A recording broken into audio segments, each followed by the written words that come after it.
sekitar kita bergerak atau kita yang bergerak dari sekitar kita. Dan ternyata vertigo ini seringkali kita jumpai di praktek-praktek kita, terutama adalah di teman-teman yang bekerja di fasilitas primer, misalnya banyak sekali vertigo. Kasusnya paling sering adalah 80% itu adalah vertigo perifer yang paling banyak. Dan vertigo perifer ini saat ini insidennya juga makin lama makin meningkat karena kesadaran masyarakat, kesadaran daripada lingkungan terhadap dari kepala yang dari kepala vertigo ini. Dan ini kadang-kadang vertigo ini gejalanya bisa saja itu suatu bisnis, ya. Jadi itu sudah kita lakukan di dalam kelompok dari vertigo. Dan sponsor kita pada siang hari ini adalah Beta ST ya, di Triblorid, dan nanti akan kita sampaikan di belakang. Kembali masalah epidemiologi atau prevalensi daripada vertigo ini, bahwa vertigo ini saat ini di 2025 ini hampir 70% daripada manusia di dunia ini pernah menderita vertigo. Dan biasanya wanita itu lebih sering daripada laki-laki dalam kasus vertigo itu. Jadi itu atau mungkin paling sering menderita vertigo ini. Kita mulai dari apa yang ingin bisa dikatakan pada saya mengenai vertigo perifer. Jadi vertigo perifer ini merupakan satu pusing yang paling sering umum, tadi sudah saya sampaikan, dan disebabkan karena gangguan perifer, artinya bukan di otak, artinya di sentral ini. Dan paling sering disebabkan prosesinya. BPPV ini merupakan penyebab vertigo yang paling sering. Jadi munculnya biasanya akut, ya, dan kadang-kadang sangat parah, karena itu akan disertai dengan berbagai gejala seperti mual, muntah, dan ini sangat membuat orang jadi tidak produktif, ya, dan menjadi orang lebih lelah karena vertigo ini. Dan vertigo ini biasanya diperburuk dari suatu gerakan kepala yang umumnya terkait dengan kita tahu, biasanya kita meriksa penderita itu ada nystagmus sampai horizontal, rotasional, unidireksional, yang dapat menimbulkan fatigue. Yang berarti tadi vertigo ini bisa menyebabkan suatu kelelahan, akhirnya justru kurang penderita karena mungkin tidak bisa bangun dan ataupun penderita ini jadi gelap. Vertigo perifer kita membaginya ada 4. Yang pertama adalah tadi BPPV, ada yang kita lihat di belakang, kemudian penyakit ini, kemudian neuritis vesicularis, dan yang terakhir adalah vestibular paroxysmal. Kita mulai dari BPPV atau benign paroxysmal positional vertigo. Ini umumnya digambarkan sebagai suatu sensasi berputar yang terjadi secara tiba-tiba akibat gerakan kepala yang terlalu cepat, ya. Kondisi ini tidak disertai dengan nyeri telinga, tinnitus atau gangguan pendengaran. Dan patofisiologinya disebabkan karena tergeser autorit atau ini dan diskasium ini yang berlokasi di kanal cerebralis, sehingga otak itu sensornya dia menangkap yang suatu gerakan yang terlihat. Ini itulah yang kita sebut sebagai BPPV. Dan kalau ini dirasakan membunuh apabila kita melakukan manuver di sublet dan membaik dengan manuver efek. Makanya manuver efek ini kadang-kadang kita ajarkan untuk supaya orang bisa kembali lagi dari sakit BPPV. Dan berikutnya adalah penyakit ini. Penyakit ini adalah drugs endokrin bioaktif. Ini adalah kelainan telinga bagian dalam kronis yang akan ini menyebabkan suatu episode vertigo yang berulang dan ada gangguan pendengaran dan tinnitus. Karena kita tanyakan, kalau kita ingin pada orang penyakit itu telinganya berbunyi kesemutannya apa adanya itu selalu kita tanyakan pada mereka supaya kita bisa mendidik ini masuk ke mana ini, apakah ini masuk NIH atau masuk BPWT. Nah ini terjadi ketika endolin atau cairan teringat di dalam menumpuk di dalam satu endolin latikus dan selama di sekitarnya kelebihan endolin ini menjadi keseimbangan dan pendengaran. Itu yang menyebabkan kita kemudian saraf juga akan menangkapnya sebagai gejala yang keliru sehingga timbul secara vertigo. Yang berikutnya adalah mengenai neuritis vestibularis. Neuritis vestibularis ini karena ada peradangan atau inflamasi di dalam saraf vestibularis. Biasanya ini disebabkan karena herpes yang kemudian menyebabkan saraf vestibularis ini menjadi ada inflamasi dan sehingga jadilah vertigo yang kita masukkan di dalam neuritis vestibularis. Kemudian berikutnya mengenai vestibular paroxysmal yang terganggu vestibular kronis yang juga disebut sebagai vertigo posisional disabilitas. Dan vertigo perfect ini bisa disebabkan karena adanya kompresi pembuluh darah pada saraf popliteovestibular.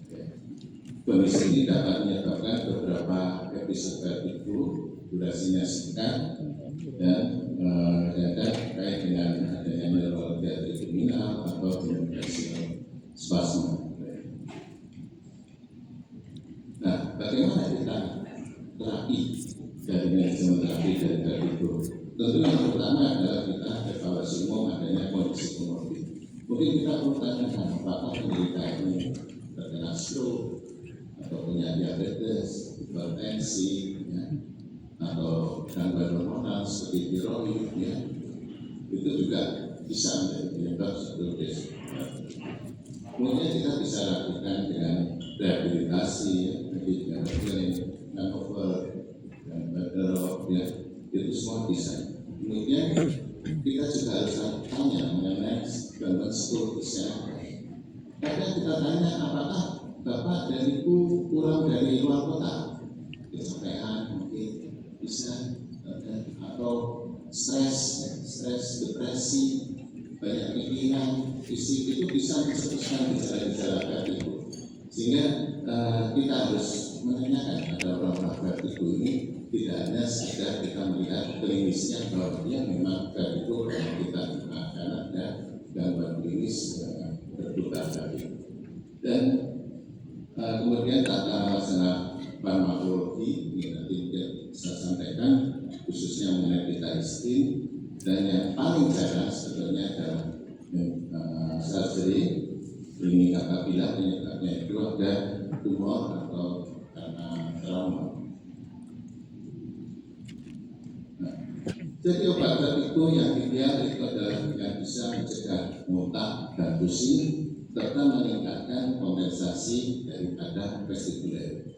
Jadi gejala ini kita harus segera, karena tidak nyaman di rumah karena pasien kita harus selalu muntah, tidak bisa beraktivitas Dan ada obat-obat yang biasa digunakan dalam pengobatan vertigo, bisa itu diuretik, antiemetik, histamin, antihistamin, steroid, antiviral. Ini bisa sebagai tapi penggunaan supresan vestibular dalam jangka panjang ini bersifat kontraproduktif untuk kompensasi vestibular, dan obat-obat ini seharusnya hanya direkomendasikan untuk kasus vertigo yang akut dan dihentikan segera setelah vertigonya mereda. Jadi untuk obat-obatan yang ini bisa Bapak Ibu pakai karena ada kelainan ini untuk sebagai obat yang ditambahkan. Ini adalah beberapa obat yang biasa kita gunakan, misalkan pada sinarisin, di mana ada efek sampingnya sedasi, beta-kodin, extremitas soda. Kemudian sinarisin bisa juga ditambahkan dengan dimethylpina, dan kadang-kadang perannya jadi malah somnolen. Kemudian pitahistin yang kali ini menjadi konsentrasi kita dan proliferasi dan bahkan diaspora. Diaspora juga bisa dipakai untuk, namun itu juga bisa menimbulkan gejala bisnis atau depresi susunan saraf nafas. Nah, ini beta histine. Jadi beta histine itu adalah antibiotikum yang paling sering dipilih di seluruh dunia. Mungkin Bapak Ibu sudah ada di tempat praktek Bapak Ibu resepnya beta histine. Tapi tempo-tempo beta histine itu 6 mg. Nanti saya akan sampaikan kalau kenapa kita gunakan 6 mg atau beta histine bertindak sebagai agonis parsial pada reseptor H1 dan agonis kuat pada reseptor H3. Nanti ada skemanya yang akan kita lihat. Dan efek terapi beta histine ini dihasilkan dari peningkatan aktivitas neural histaminergic melalui agonis inversi pada otoreseptor H3 presentatif. Dan beta histine ini secara umum ditoleransi dengan baik sebagai supresan vestibular tanpa efek yang seketika. Nah, dosis pemberian beta histine itu berapa? Karena ini kan kita ada di tempat praktek kita yang tersedia adalah 6 mg, sehingga kita kadang-kadang memberikan 6 kali 3 atau kalau kita mau memakai maksimum 48 itu berarti 6 kali 4 kali 2, nah, sehari 2 kali 4 kapsul gitu ya. Beta histine ini cukup bagus untuk penyakit-penyakit yang dan jenis-jenis dari ibuprofen lainnya. Jadi kalau dosis pemeliharaannya Bapak bisa pakai 24 atau 48 setiap hari. Dan tapi kita harus lihat respon dari pasien. Dan banyak penelitian yang menunjukkan bahwa yang 48 itu yang lebih bagus ya, selama diberikan ini dalam penelitian itu bisa sampai 3 bulan. Namun nanti kita lihat juga kondisi dari pasien. Ini tadi mekanismenya, jadi beta histine itu tidak salah satu sehingga dapat menyebabkan aliran darah di dalam glomerula itu meningkat. Beta histine juga agonis H3 sehingga dia menyebabkan aerosol, rebalancing activity dan menurunkan tekanan pada vestibular. Dan ini akan menyebabkan perbaikan dari penderita tersebut. Di dalam kita terapi, kita lihat ada beta histine dihidroklorid dan ada beta histine mesilat. Dua-duanya sering kita gunakan sebetulnya bersama dengan dalam terapi radikal ini. Namun perbedaannya adalah pada beta histine mesilat ini memiliki kondensasi yang semasnya setengah dari beta histine dihidroklorid pada dosis yang sama. Jadi beta histine dihidroklorid di sini lebih bagus karena dia cepat untuk menerapi pada radikal. Juga temas ya, di mana ini adalah baik untuk beta histine dihidroklorid ini lebih cepat daripada beta histine mesilat ya. Nah, dosis tadi kembali lagi ke dosis. Studi yang saat ini ada itu menunjukkan bahwa 4,8 mg per hari ini menunjukkan suatu penurunan frekuensi vertigo yang sangat signifikan, yaitu antara 93 sampai 97% dibandingkan kalau kita memberikan dosis rendah 32 mg per hari.